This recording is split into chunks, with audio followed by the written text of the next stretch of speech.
Okay, wait, oh my God, now we're talking.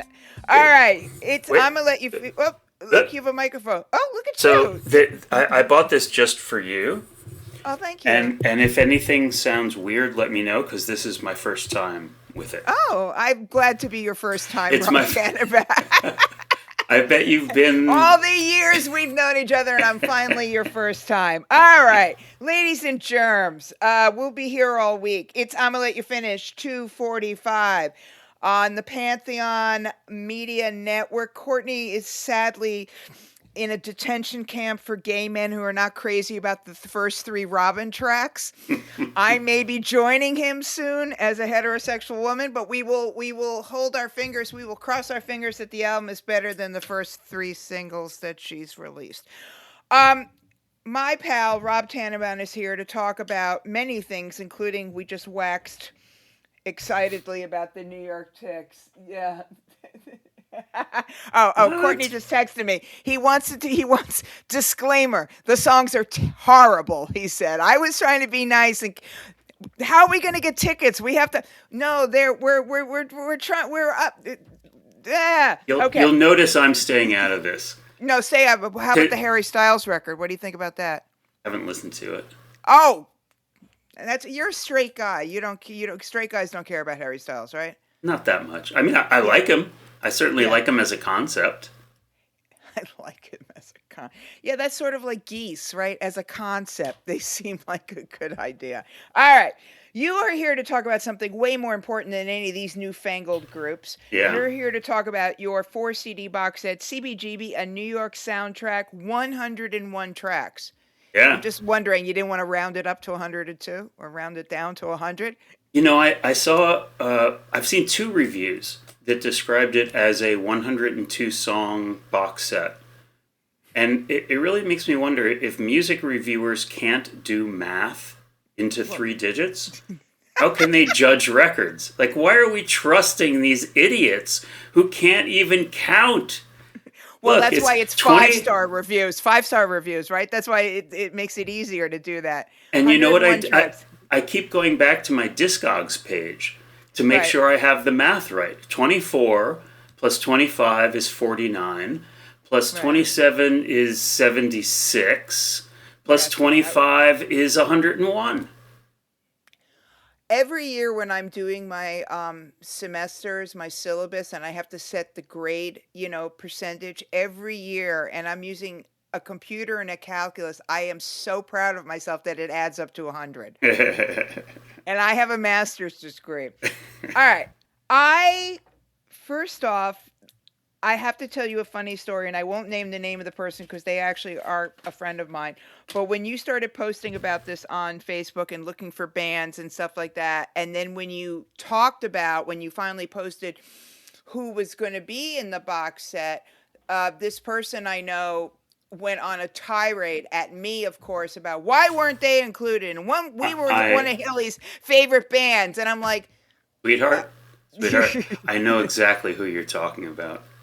Oh, okay. Because he contacted me too. Other band members contacted me. Fans contacted me. They contacted me across 2 different social media platforms, and in the on the chance that this person is listening, here's what I'll say. If they had approached me with anything like common decency and respect, I would have been happy to tell them why they're not on the box set. But instead, they just started insulting me and swearing at me. And, in the true spirit of a CBGB box set, now they can go fuck themselves. Okay. Thank you. We'll be here all week. Well, that said, I mean, I would say that there are so many people who could look. No one is ever going to be happy with anything. Number one. Yeah. I mean, I'm sure you as a writer, and I know as a, whenever they have like hip hop writers or something, and I sit there and I go, I don't see my name. Where's my name? We all go through it, and picking artists to represent CBs, the obvious ones are obvious. Where it becomes difficult is the unobvious ones. And to your credit, You have the obvious suspects, but then you have band like I'm sitting here. Okay, so full disclosure, I was not in New York City in the late 70s. I was in San Francisco, so I didn't start going to CBs until 80, maybe 81. And don't ask me who I saw there. I saw a lot of bands. I can't remember any of them. Um, but the Outpatients, never heard of these guys. Jeff and Jane Hudson, China Shop, Stuart Hammer. So how did you go through the process of first off of selecting? And this is 3 years in the making, right? This box set. Yeah, and I wasn't working on it every day for 3 years. I would have to be an absolute moron to do that, especially for the amount of money I was paid. That would have been just insane. But yeah, In other words, you'd be paying them. it was close to that. Yeah. I started out with typical rock critic knowledge of CBs, right? There's what I call the big five: Television, Patti Smith, Talking Heads, Ramones, Blondie. Everybody knows those groups. I shouldn't say everybody, but like everybody we know, right? Amy, Right. everyone you and I know those Everyone we groups. know. Normies don't know it. Yeah. And maybe if they're really clued in, they also know Suicide and Mink DeVille, I'd Dead say Mink Boys. DeVille is. I would say Mink DeVille is a noise that only at a certain frequency is heard. Yeah, yeah. Yeah. But then, so, when beginning in this project, when I said on Facebook, hey, listen, those of you who were at CB's in the mid 70s, tell me a forgotten band that you think everyone should know about. And what people thought of as a forgotten band weren't really forgotten bands. They would say, oh, the Mumps. The Mumps put out a CD. Miami's put out a CD. Tough Right. Darts made a record on Sire. They were on Sire, right? Yeah. That's Yeah. not forgotten. What's forgotten is bands like the Heats or the Stilettos or Neon Leon. These are The Stilettos. That's Edna and the Stilettos. That was the yeah, first blonde iteration of Blondie, exactly. right? And Neon Leon was one of the few black guys on the scene, if I Yes, remember correctly. Yeah. he was. Okay. Yeah.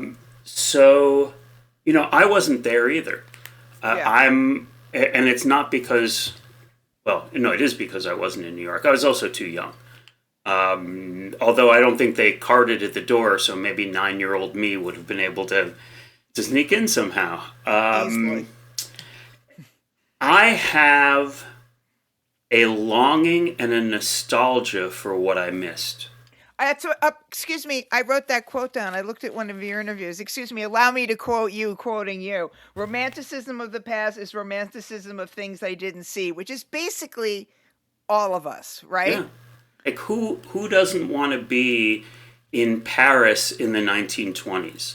Okay, Rob, you and I are so, because I literally was going to say the movable feast. That sounded like a really great idea.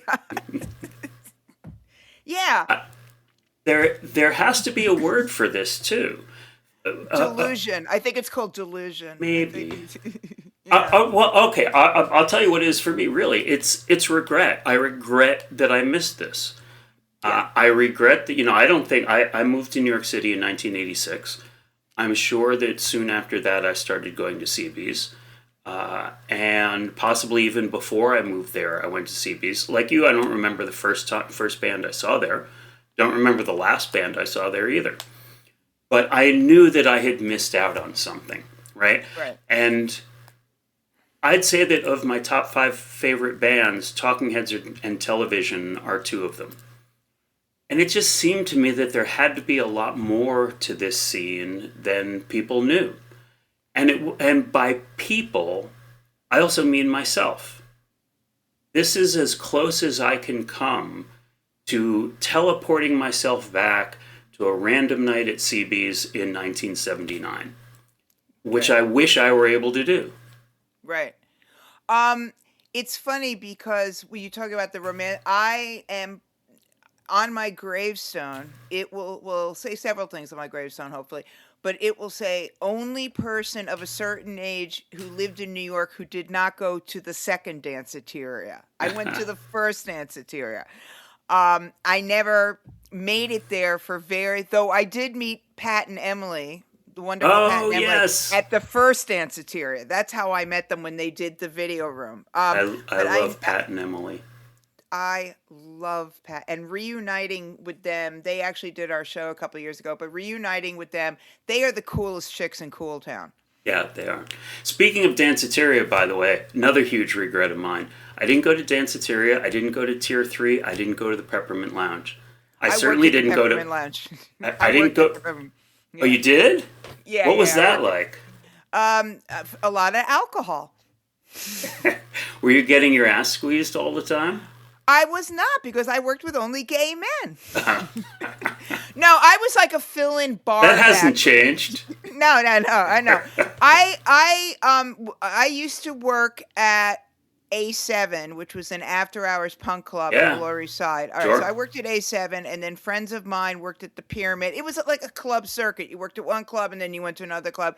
And I was like a fill-in at the Peppermint Lounge, but I got in free places. But I never went to Tier 3 because I wasn't living in New York when Tier 3 was there. Okay. And I only went to Haraz once, and that was on assignment. I lived in San Francisco. I didn't move back to New York until 1980. So I missed all that kind of, I list all the New York stuff between like 75 to 80. But I was in San Francisco. There is I think CB's is one of the, it's one of those places. It's got its own mythology, but it may be one of those circumstances where the mythology actually is justified. I think so. I think it's the most famous rock club of all time.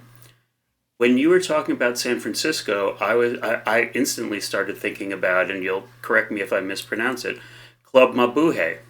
The Mabuhay, yeah. The Mabuhay. Every city that was worth its reputation had a club. Right. In Boston, it was the Rat. I lived in Boston one summer. I went to school in New England. I went to the Rat a few times.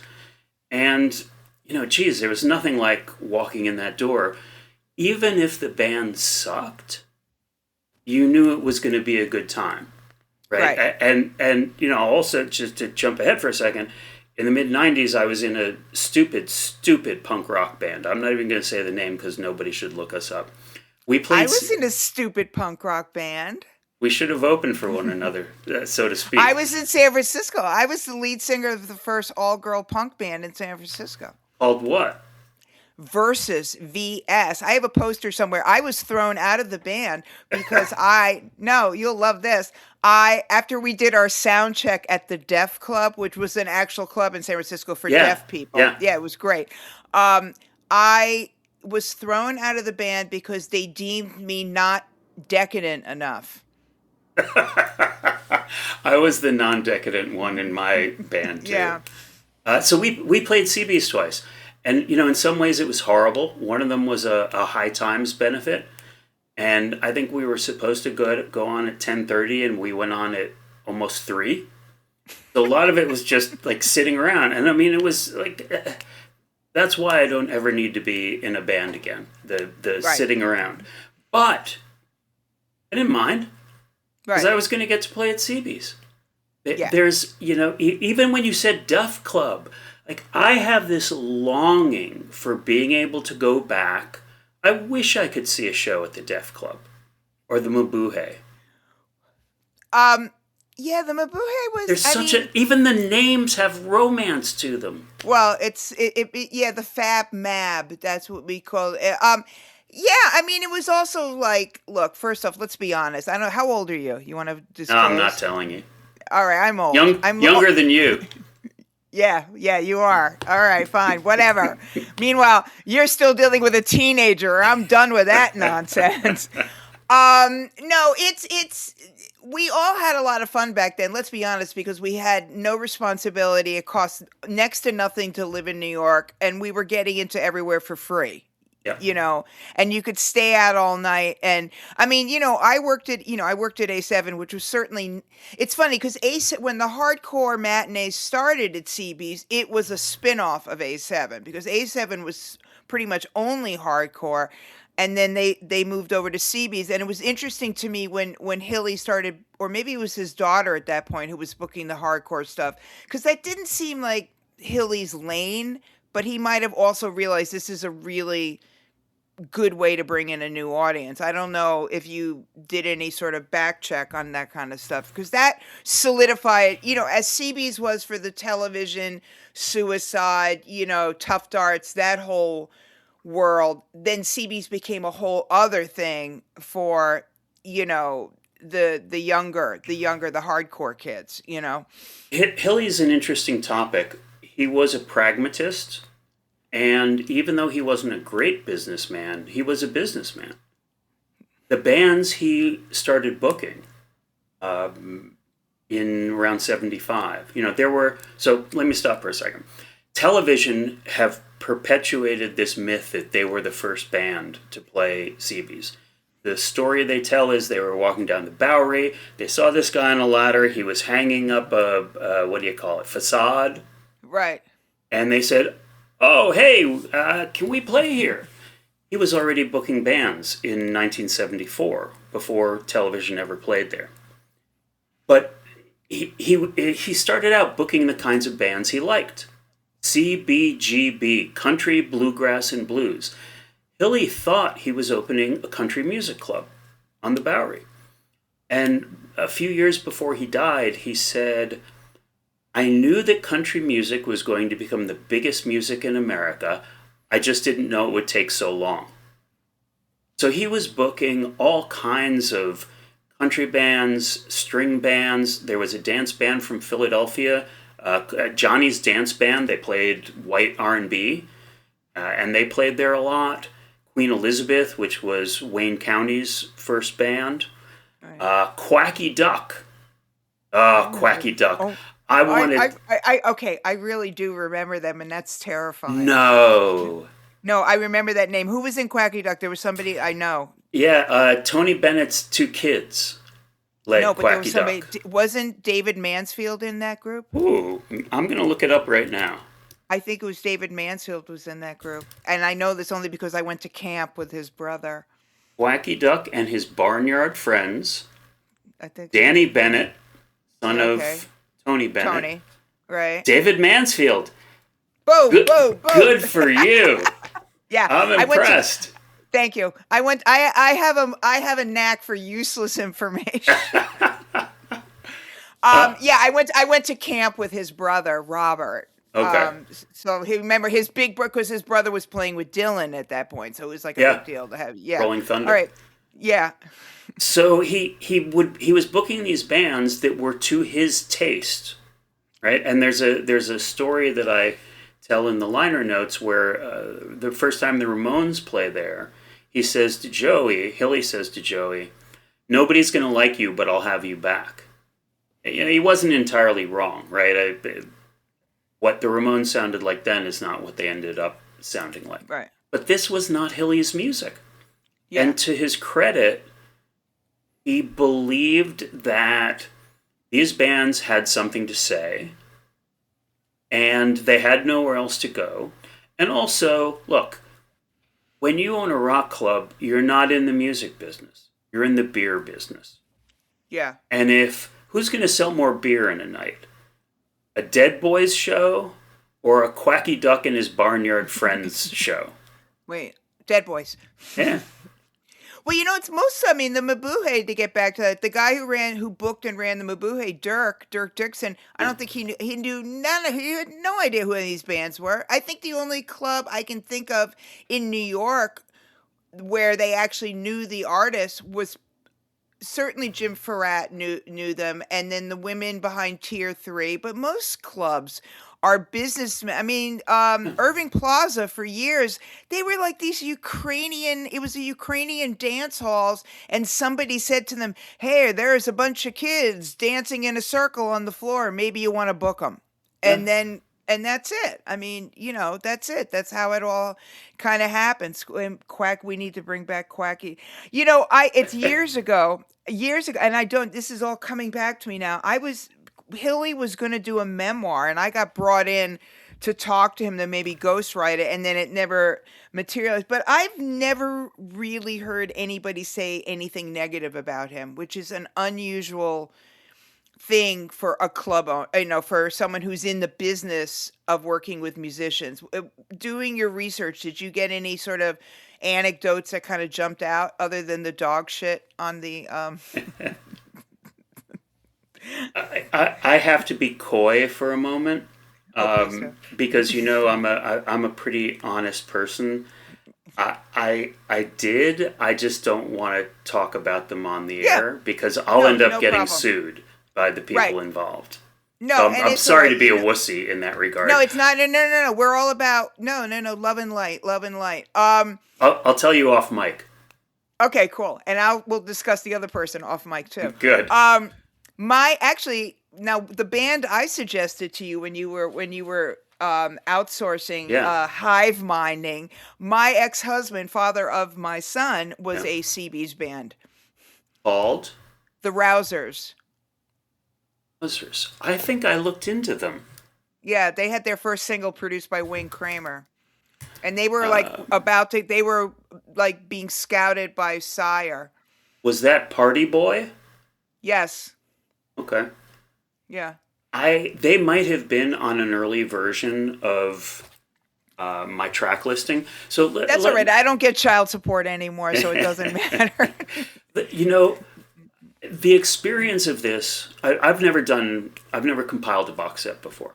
And the experience of it was so different from what I thought it would be. Most of the people listening to this are probably music obsessives, and box sets come out, and oh god, it doesn't have Jason and the Trap Dogs. It's or Quacky Duck and his Barnyard Friends. So let me explain how a box set works, or how it worked in my case. Okay. I didn't know how many songs I was going to have room for. Go out and make a box set. So I started off with a massive list of songs. There was a period of time when I wanted to have a little mini section of Boston bands, because a lot of bands came down from Boston. There was sort of an interchange between the Rat and CB's. I had 3 or 4 Toronto bands, and then I just kept finding more and more great New York bands.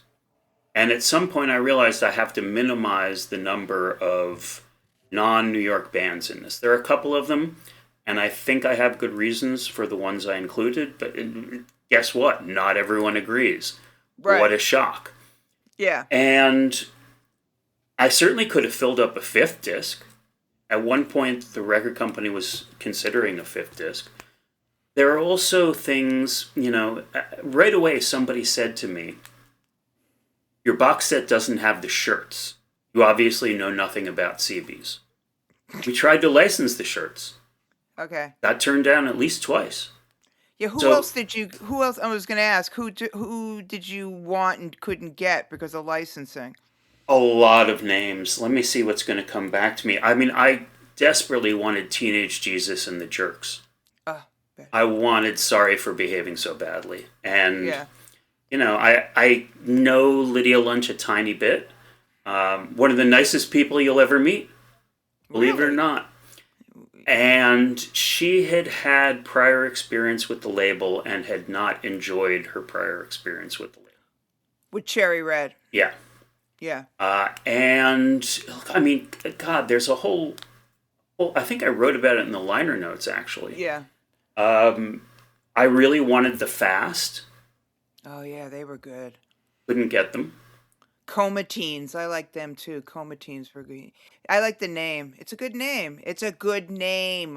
All right, my ex-husband named the band. That's the only reason I'm saying that. I'm being nice. I'm being a nice person. I can't even remember the. How did you license the Beasties? Because they're not. They don't have to license anything. This is what Cherry Red is fantastic at. I mean, there are a few things they're fantastic at, but the licensing aspect of it, they've been doing this for a long time. They have established relationships with all the major labels. Sometimes it's a little tricky. I know who I couldn't get. Sorry. Yeah, it's quite right. Answering a previous question. There was a song that Hilly Crystal. Did you know that Hilly was a musician? I did read that somewhere. Yes. So Hilly released a song. I'm sorry, I'm looking up the name of it because I Quite all right. haven't accessed it in a while. Not exactly on the tip of my tongue. Those of you at home, check your phones for a second. Okay, in 1962, Hilly Crystal released a solo single called "Man of the Sky" on Primary Records. He also released a single on CBGB Records in 1976 called "Mud," which apparently was on the CB's jukebox for a long time. I very badly wanted to end the box set with Hilly's song "Man of the Sky." And if there's anyone listening to this who has the slightest curiosity, Google it, listen to it on YouTube. A friend of mine, very kind friend of mine, Andy Zaks, bought a copy of it on Discogs and digitized it on his schmancy high-tech system and sent me the FLAC file. Perfect. Hilly's estate turned us down.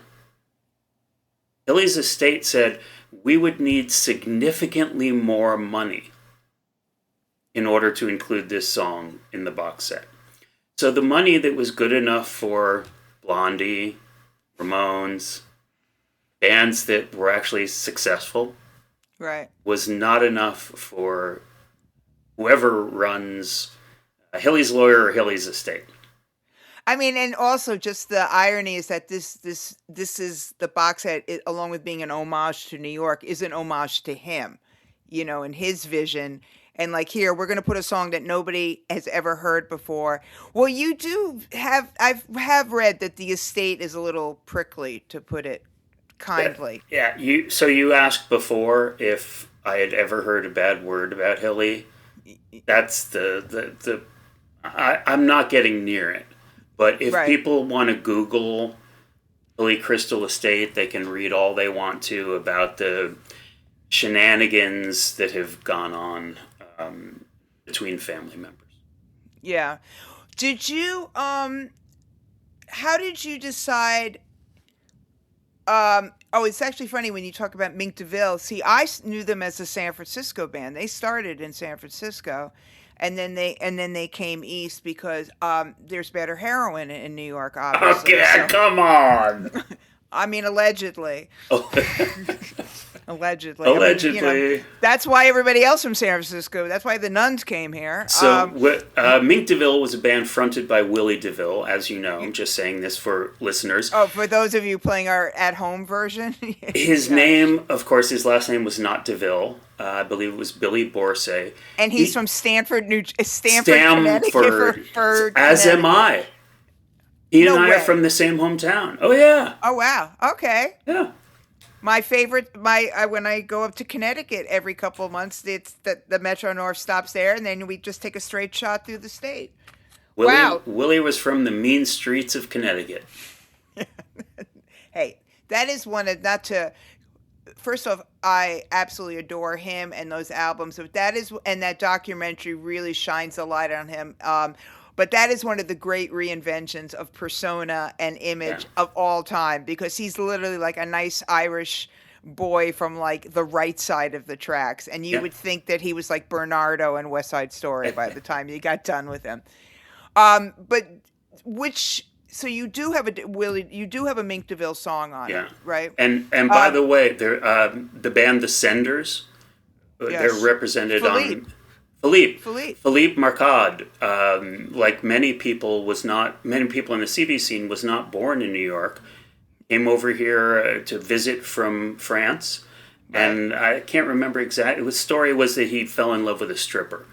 Old story. And I know, and okay, fun fact. He started a band with her. Yes, he sang at my wedding.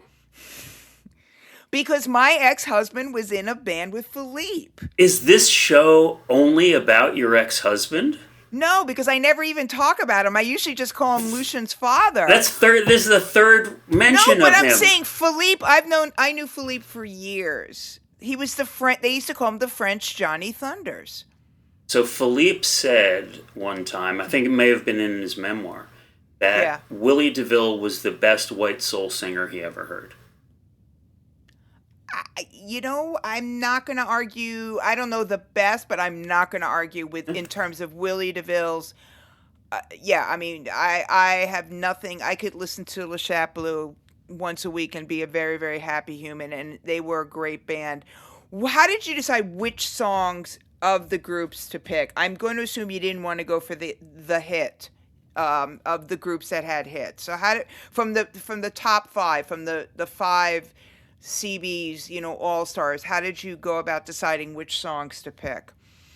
In a lot of cases, to be honest with you, in a lot of cases, I picked the shortest song. All right. And I backed myself into a corner with the feelies, which you can ask me about later if you really want to know. Talking Heads, I knew right away that I wanted a clean break. It was a song they recorded at CBGB. It was never on an album. Television, look, I would have loved to have Marquee Moon, but then you have to give up 3 or 4 other songs. Right. Ramones, it's just taste, really. Yeah. So when people say, why is band X on it but not band Y, it's my taste. And you don't have to agree with my taste. If you like band Y more than band X, go make your own damn box set. Yeah. Do better than me. Go ahead. At what point did CB start becoming, because I do know a couple of the bands I saw there were when I became like a professional writer, and they were like showcase places, because I saw A.R. Kane there, and that I don't know if that was a showcase or not, but it was certainly, I mean, they were great. And I saw the Goo Goo Dolls there, and they were fantastic. I'm so sorry. No, they were great. This is pre-Iris, when they were still, before they became a Replacements cover band. Okay, they were really, really great. But at some point, CB's did become sort of a showcase place, right, where labels would use it because of the cachet of the name. I think every artist, like you said, wanted to be able to say, I played CB's. Yeah, and the heyday of CB's, depending on how you define it, didn't last as long as people think it did. Those 5 bands we've been talking about, Blondie, Ramones, Talking Heads, Television, Patti Smith, they all debuted at CB's in a span of 15 months. Can you imagine that? The set of circumstances that spawns those 5 bands in that short a period of time. But because they came up at very similar times, they also left at very similar times. So by 1979, I think by early 1979, Patti Smith was the only one left of those 5 who was still playing CB's. Okay. And you still had to fill out bills, right? You were still open, you still had to find a band to play 2 sets a night, Thursday, Friday, Saturday, Sunday. Which, by the way, was one of the things that made CB so important. There's nothing more necessary for a struggling band than playing a lot. If you listen to some of the Talking Heads demos from 1975, they're timid. I don't think there's any other, they're weird and they're unique and there's something there, but they're timid. The reason they became such a great band was that they were getting headlining slots at CB's. A headlining slot at that time was 4 nights, 2 sets a night. Wow. So you're playing 8 sets a week. It's like a Broadway show. Yes. You're either going to get better or you're going to get cracked. Right. And this is when, not all of them, but most of those groups, well, not Blondie and not Patti, but they were signed by Sire, right? Sire almost became like the label of CB's, right? Seymour Stein signed a lot of CB's bands to Sire, including Talking Heads and Ramones, and I think Richard Hell. Richard Hell, but also didn't Tough Darts record for Sire? Yeah, okay, they were on so Sire. Here's, if you ever want to stump a music snob, here's your question. Name the first CBGB band that was signed to Sire Records. Well, now I'm going to say Tough Darts. Nope. Richard Hell. All right, who? A band called Silent Dancing. I'm sorry, that was the name of the album. City Lights. City Lights put out an album in 1975, produced by Craig Leon, who went on to produce Ramones. Right. And I programmed City Lights pretty early in the box set because it's just not what you would expect to hear ever at CBGB. It's basically Crosby, Stills, Nash and Young. Well, that's Hilly, right? That would be Hilly's, Hilly's vibe coming in there. There were a couple of things that I really wanted people to understand. The second thing, which we'll get to, had to do with representation. But the first thing was CB's wasn't a punk club. There were more power pop bands at CB's than there were punk bands. Right. Now, and look, Ramones invented punk rock, period. Argue with me if you want. There were clearly antecedents before that. Yeah. But the music now that we call punk rock is the Ramones. It's not the Stooges. It's not the MC5. No, not at all. It's not the Trogs. It just isn't. It's 3 chords, and it's fast, and it's melodic. Right. And that's what we call punk rock. So I wanted people to understand that this myth that television created, that they invented CBGB, I wanted people to understand that that isn't true. That if you went to CB's in any given night, 75, 76, you were as likely to hear a jazz band, and not just jazz, free jazz. Rashid Ali, free jazz drummer, used to play there. Jeremy Steig, who was a reed player, not exactly a serious jazz reed player, but this is what you might have heard on any given night. The other thing is, again, to go back to the Big Five, you picture those 5 bands. Everyone's white. Mostly everyone is straight, and there are only a couple of women. And that's not what CB's was about.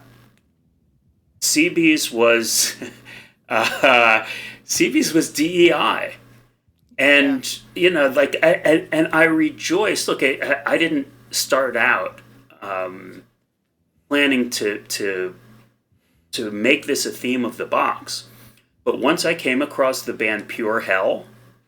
Oh, I remember them because they used to play A7. Lenny, right? Lenny? I think so. Yeah.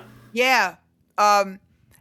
Yeah, his, John Baker from G Street? Remember John Baker from G Street? No. Who ran G Street Records? Remember G Street Records? Yeah, GEE, yeah. Yeah, all right. But anyway, John Baker, they all lived in a loft together on Pitt Street. And Lenny, they were like 3 lofts. And Lenny used to hang out at A7. They were great, Pure Hell. They were a great band. Yes. And I think they precede the Bad Brains, actually. They were, so we should say they were an all-black punk rock band. From Philly. From Philly, who relocated to New York City.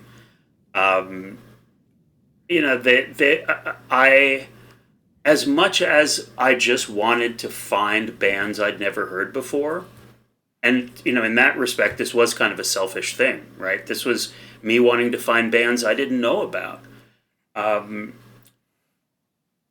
As much as I just wanted great songs on this, if I found a great song by someone who had a woman on keyboards or an Asian man on bass, anything like that, it made me absolutely thrilled. And I think this is important to the CB scene. It wasn't just straight white weirdos. Right. It was all the weirdos. Yeah. And then also all the people, the idea when people always say punk club CBGBs, like in one, as if it's jazz club Blue Note. Yeah. It's like it was so much more. I guess it's a shorthand because listen, we could have this comment ad nauseum about half of those bands, even in the top 5, again, the Ramones were the only one I would consider a flat out punk band Yes. of the top five. Dead Boys later on. Patti Smith was not had a punky attitude, but she was not punk. Blondie had a punky attitude for sure. Hmm. But the image is always punk and a complete lack of professionalism and musicality with CBs, and it wasn't that at all. No, And I think this is what it's always good to preserve myths and shatter them at the same time. I You think that's a know, great way to put it. you may quote me on that if you wish. Thank you. Is this in the second pressing? I want to just let you shill. So first of all, talk where this is available, because you said the first pressing sold out, which Yeah. is Yeah. yay for you. They produced, I think, 2,000 copies, and it sold out within about 2 weeks. So Good for you. it's gone on to a second pressing. So Ollie can get those braces he might need. Girl, you think I get royalties? Oh yeah, right. Sorry. And so let me make this clear to listeners. While I pump up this box set as the definitive representation of CBGB, I don't make a penny off of it anymore. It could sell 5 million copies. Oh well, then the hell with it. Get off the air. We don't need the. But yeah, it's sold out. It's now moved to a second pressing. A lot of places it's on back order. If you very badly want to have the first pressing, you can find it on Discogs and on eBay. Right. Most retail stores are sold out of it. But if you find a copy of it anywhere, it's the first pressing, because the second pressing hasn't shipped yet, as far as I know. What is the difference though between the first? Why would the first pressing and the second pressing? Is there a change? There's no change in the rundown or anything like that, right? It's the same album. You're smirking. You can't talk about it. Okay, never mind. There are a couple of changes. The label messed up one thing. Do you remember the band Come On? No. They sounded so much like Talking Heads. The song that I picked for them was Don't Walk on the Kitchen Floor. And that was on the track listing. But the song that the label put in the box set was A Kitchen in the Clouds. So it's easy to confuse Don't Walk on the Kitchen Floor with A Kitchen in the Clouds. True. In the second pressing, they're going to restore it. Why did this band write about kitchens so much? That's my question. Abstract. Who had a kitchen in New York City in they the want- 70s? They wanted to corner the market on kitchen songs. On kitchen pop. Everybody had a kitchen. It's just that your bathtub was in the kitchen Your too. bathtub was it? I was going to say we had a kitchen, but it was also your bathtub Yes. and your dining room table. Right. You put you put the board on top. You put the door over the sink and the tub, and Right. you have your dinner. And then you Yes. take the board off. You put the Wait a minute, dishes in the sink. You had dinner when you lived in the Lower East Side? Look at you, fancy pants. I always tell. I never lived on the Lower East Side. I can't front like that. Oh, I did. Yeah, I did. And a building I lived in, actually, every other floor had a bathroom in the apartment. So Everything else was, a lot as of my late grandmother said when I told her I was moving to the Lower East Side, we worked our whole lives to get out of that neighborhood. Why are you going back? Well, this was my grandfather. My mother's father was born on the Lower East Side, like literally tenement with, I don't know, his 10 or 12 brothers and sisters, and then he worked pretty hard, had a modest amount of success, and they moved to Queens. They had my mother. My mother met my father. They moved to Connecticut. I grew up in Connecticut. And then what did I do?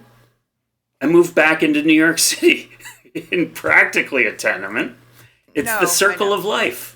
No, you have to do it. Everybody, you can't come up in the mean streets of Stamford. Though I do love Connecticut, and I will say, and then we should wrap it. I will say that up until 10 years ago, I thought it was called the Nutmeg State because they grew nutmeg there. It's not. No, Why it's is it called the- the Nutmeg. because nutmegs are a form of chestnuts. I thought there was actually like cinnamon and nutmeg, and until I figured out it's now the Constitution state. You know how people talk about pound for pound, who's the best boxer, right? Yeah. It doesn't have to be a heavyweight or a super heavyweight. Pound for pound. Pound for pound, musically, in terms of rock and roll, Connecticut is the lamest of the 50 states. Given its size, given its population, name great bands from Connecticut. Go. No, I can't. Yeah. Who? Give me one. I can't. Basketball, good basketball. Miracle Legion were from Connecticut. Oh, Miracle Legion. I interviewed them once. Okay, next. Anybody else? Yeah, okay. Moby's from Connecticut. You said great. You said Oh, great. come on! Sorry. All right, continue. Who else? That's it. Thurston. Thurston Moore from Sonic Youth is from Connecticut. Yeah. There just aren't many great bands from Connecticut. Because it's sort of like a state with no identity in a lot of ways. So, you know, I as I keep saying, I grew up in Connecticut. I lived in Massachusetts for a little while. I lived in Rhode Island for 6 years. Connecticut is where New England attitude goes to die before it hits New York City. Okay. We really have to have this conversation. Although my best friend lives in Stonington, Connecticut. Ye old Stonington, Connecticut. Can I tell you how many speeding tickets I got in Stonington, Connecticut? Because it's just over the border from Rhode Island. Yes, so they would, I know. And they would either get you just as you came into Connecticut, just or as you come over from Westerly. You just or right hey, there. He's about to leave Connecticut. We better ticket him before Rhode Island gets his money. Oh my God! Well, I spend a lot of time up there. It's beautiful. It's Yes. yield. It's like watching paint dry up there. Yeah. And she is not from Connecticut. And whenever we go someplace, she always says, "Oh my God, it's so New England, because there's no shtick up there. You can't talk to people. You can do it in Rhode Island. You can't do it in Connecticut, in that part of Connecticut, because their families came over on the Mayflower. Yeah. Oh, we can have. I spent all my all my thrift stores. I go up there all the time. Dave's Coffee. James Hammerhand and you should have conversations about Dave's Coffee. That's so funny. How many speeding tickets? I know exactly. Every state in New England has a distinct personality and accent. Yeah. And even food. Yeah. Except for Connecticut. That's true. Connecticut has New Haven pizza. What else? Connecticut and Greek pizza. New London, I think, is one of the great unsung cities. I love New London. Yeah, no. New London is really great. It's one of those cities when you go to it, you go, why isn't this town? It's you can still find crack in New London if that's your bag. If that's your bag. All right. Boy, this is a real service show, isn't it? Letting the listeners. Do you have a particular corner you could recommend? I mean, pretty much anywhere in New London. You know, just walk away from the white people and go. And it has some of the best pizza in the world in New London. Ocean Pizza, my favorite place. It has Greek pizza, which is a thing. It's actually a thing. Greek pizza. Has it got feta cheese? No, it's I don't know why it's Greek. It's a style. Seriously, it's a style of pizza in New England called Greek pizza. I'm gonna look that up. Yeah. No, it's great. New London. Next time you go up there, when you're not speeding through Stonington. All right. What other than this, which is a monumental task? What else are you working on? What are you listening to? Anything? Preparing ourselves for the playoffs, I hope. I am, unfortunately, a fan of the Knicks, the Mets, and the Jets. 3 teams that have not won a championship since 1986. I inflicted this on my son, who's now 14, and I warned him... No wonder he threw himself off that mountain. Yeah. I warned my son that it was not always fruitful or enjoyable to be a fan of those teams.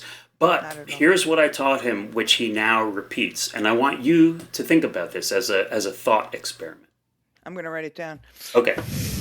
The Knicks are in the NBA Finals. They have a home Game 7. They win Game 7. What does 7th Avenue look like for the next 24 hours? Pandemonium. You know how in Philly, after the Eagles won the Super Bowl, Yeah. they had to Yeah. grease the lampposts because people Yeah. were climbing them, and there was Yeah. a guy who got arrested for punching Yeah. a horse. He punched a police horse and got arrested. If the Knicks win the championship, there will be dozens of people punching horses. I'm going to punch a horse. I'm going to buy a horse just to punch it. I'm going to go find a horse. We can go, if they win, call me up. I don't have your phone number. I'll give you my phone number. We'll go find a horse and we'll just punch it in the face. How's that? My son says, when the Knicks win the championship, we're going to party naked.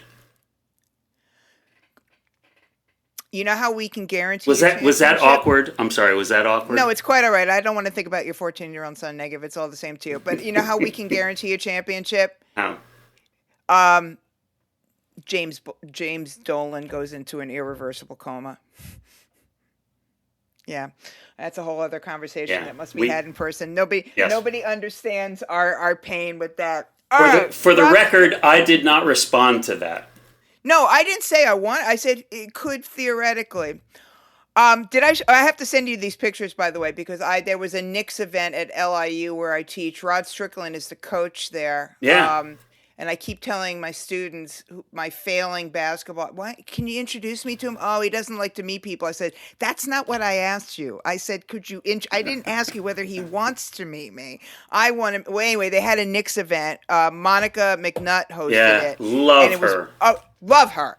And it was Bernard King, Strickland, Allen Houston, Marbury, and Clyde. Oh, yeah. And I never asked for pictures with anybody, but I made a beeline I was like, I'm faculty, and I made a beeline, and it was Monica McNutt is the greatest woman in the history of Greytown. She's going to be a TV star. She's going to be a big star on TV.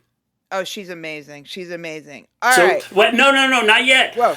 Wait. Sorry. Okay, I'm Rod Strickland. Oh, you're all right. Hi, Amy. Nice to meet you. I hear you wanted to speak to me. What is it you wanted to say or ask? Oh, hey, Rod. I love the Knicks. I mean, that's it. I don't even remember him as a player. It's like the Chris Farley interviewing Paul McCartney. Remember that time you were in the Beatles? Right. That was cool. I mean, I was actually bummed that I didn't get to meet Marbury, who was a lot cooler than I thought he was going to be. I never had any use for Allen Houston when he was a Knick. Sorry. Yeah. I never had any use for him.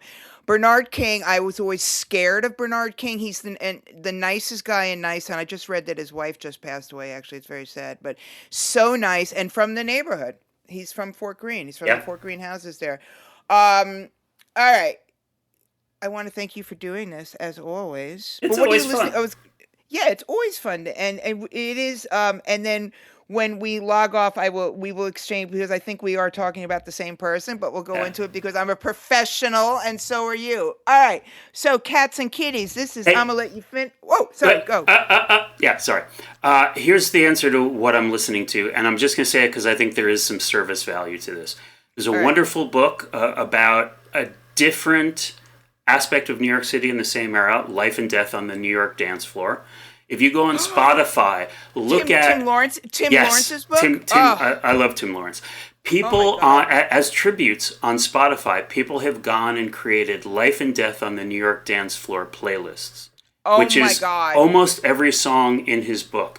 If you want to have a funky, but not just funky, punky, new wavy reggae, just spin that and your listening is taken care of for the next month. Oh my God, that book and Love Saves the Day, those are two of the best books I've ever read about music. And I've read a lot of books about music. I'm starting Barry Walters' book now, which I'm very excited about.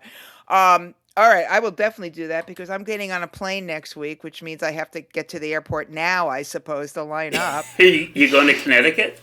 Yeah, I'm going to fly. No, I'm actually going to Marseille. Ooh la la. It'll take me less time to go to Marseille than it will to go to Connecticut. And you won't get a speeding ticket. And I won't get a speeding ticket. All right, Rob Tannenbaum, thank you so much. It's called CBGB, a New York soundtrack. And it doesn't have 102 tracks, you maroons. It has 101 tracks, so please. It's available at a store near you and online on Cherry Red Records. And this is I'm going to Let You Finish, Pantheon Podcast. Please Listen to us, rate us, share us, and all the good things. And we will see ya soon.